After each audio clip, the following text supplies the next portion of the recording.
this, that this is important? A brand new American citizen. They're the ones that sit across from us at the table there and say, this is the most important thing that you guys can do this year, because I've worked very hard to become a citizen of this country, and I'm proud to be a citizen of this country, and I'm proud to show my photo ID when I go vote.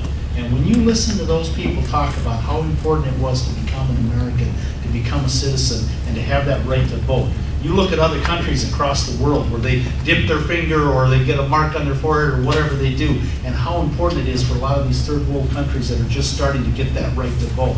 It's important. It's very important. And so if we can add integrity to the system, and I know we have bumps to work out here. This thing isn't going to be just nice and easy and a slam dunk. And you know, poor Dennis Distad and your counterpart over here, they're going to have to work on a bunch of this, and the Secretary of State Ritchie, they're going to have their work cut out for them. So we're going to have a lot of work to do to get this put together. But it's an important thing. The people want it. And when I see those new citizens talking about it, it really hits home. Representative Toppy. Number one is a constitutional amendment. So we're changing the Constitution. I think that that should be a high threshold of consideration for every person who's going to go to the polls. We need to be thinking about what do we want to say in the Constitution.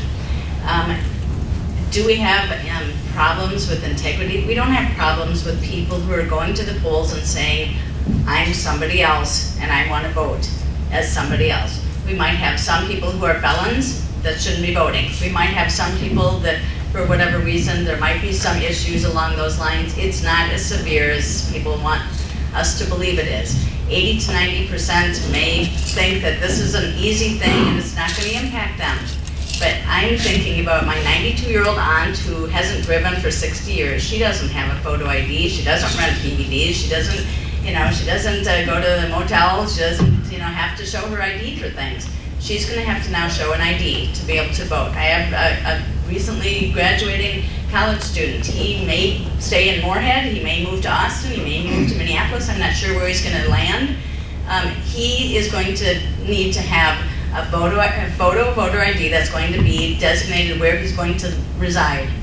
He may want to use the same-day registration.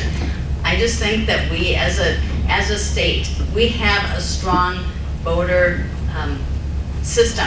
We have an open system. We have a transparent system. We have a system that allows people to come forward and vote. It's a good, strong system. I don't think we should be changing it, and I certainly don't think, we can say that maybe we need to do something.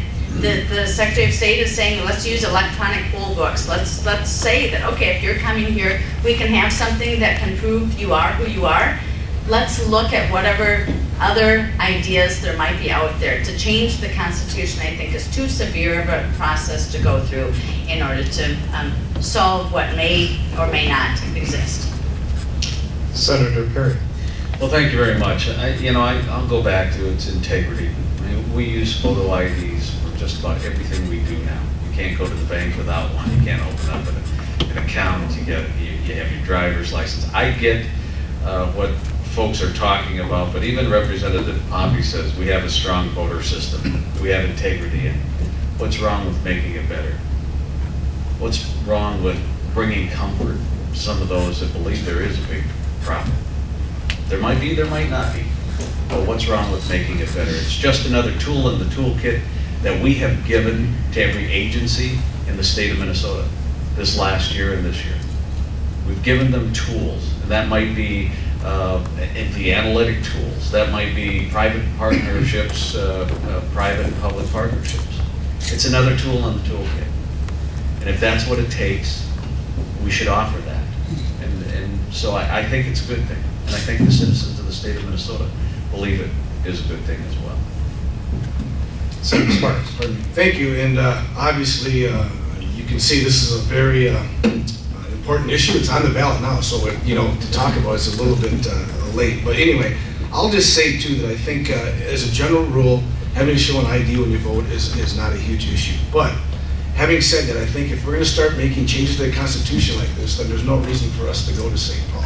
These are very complex issues, and it seems real easy to ask someone, do you want to vote yes or no on this? But I think if you really start digging into it, if you were on the Senate floor or the House floor, and ask the questions of that author, and there were so many unintended consequences, I'm afraid, that could become of this. It's really interesting. Here locally, my first election, I went through a recount. Murray's went through a recount. We've had governor's races that went through recounts, and we really haven't seen any of these issues, so I think we have to be careful with that.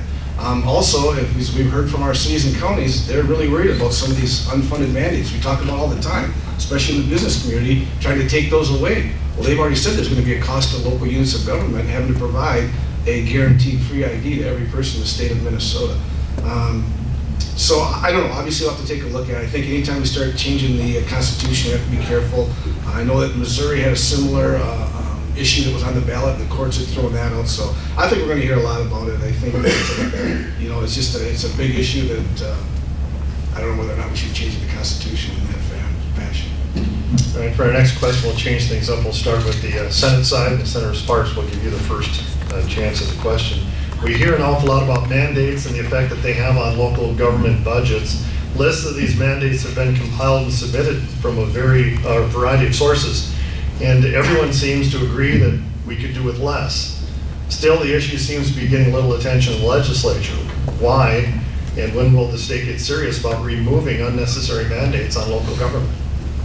Well, I think there has been some movement on that. And obviously, when we come back to Senator Parry, I don't serve on that committee, but I think that there has been quite a few things that are moving in that direction.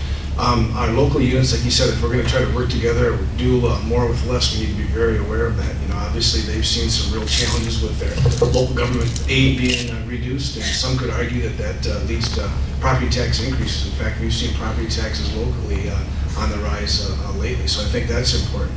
I think, though, in other areas, not just in there, but I think I'm working on a bill with Dairyland Power to reduce some of the paperwork and some of the burden they have. We met this morning, we met with some of our nursing home folks. And so I think the more that we can do to move these issues forward, I think that on the Senate side, we've been clipping along at a pretty good pace. We've passed all of our major omnibus bills. The bonding bill is teed up, ready to go there.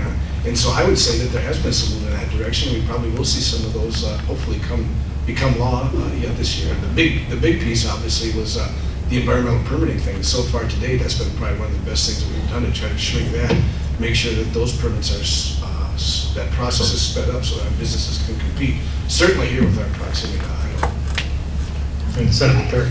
Well, I would concur with Senator Sparks. I mean, we've done a lot of work. I can tell you that last session and even part of this session, I sat with anywhere from 15 to 20 different senators and representatives. And what we did is we went back to the communities and said, what are they? I mean, to start with, we have no clue, to be honest with you, I didn't, what kind of mandates were creating the biggest issues. So over the course of quite a few months, we went through, I'll bet you there must have been 200, 300 mandates. You know, folks sat down and we started going through them. What will this do? Talking with the school boards, talking with the cities, talking with the counties. I know there's still a list of mandates sitting on my desk. There are a couple of bills yet that hopefully will get to the floor that have mandate relief. I wish I would have known that was a question I would have brought it with, because I could have run right down the list. I think there's like 12 or 13 that deal with everything from city to counties and school boards.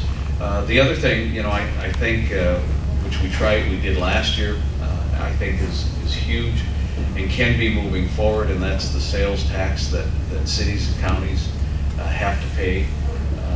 We're very concerned with that, and I know Senator Ortman has been looking at that. It just doesn't seem to make sense that we would charge sales tax to the cities and the counties collectively and try to give it back to them. So there are things that in the next 2 weeks I still believe will come to the floor that will help with that. Representative